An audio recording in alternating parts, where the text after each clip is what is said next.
Hi viewers, இன்றைக்கி chicken Cola gravy எப்படி செய்கிறதுன்னு இந்த வீடியோவில் பார்க்க போகிறோம்.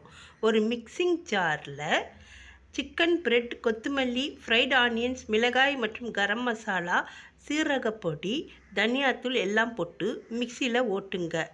இதை மிக்சிங் பவுலில் எடுத்து லெமன் 1 ஸ்பூன், தயிர் 1 ஸ்பூன் சேர்த்து ஒரு பிளாஸ்டிக் ஸ்டிக்கில் உருண்டை வடிவமாக குத்தி எடுத்து ஒரு பிளேட்டில் வைங்க. அதை ஒரு பேனில் எண்ணெய் ஊற்றி நல்லா பொரித்து எடுங்க. இன்னொரு பேனில் ஆயில் ஊற்றி வெங்காயம், சீரகம், மிளகு போட்டு நல்லா ப்ரௌனாக வதக்குங்க. கரம் மசாலா, மஞ்சள், தனியா, மிளகாய்த்தூள் போட்டு வதக்குங்க. தக்காளி பேஸ்ட் சேருங்க. நல்லா கொதித்து வரும்.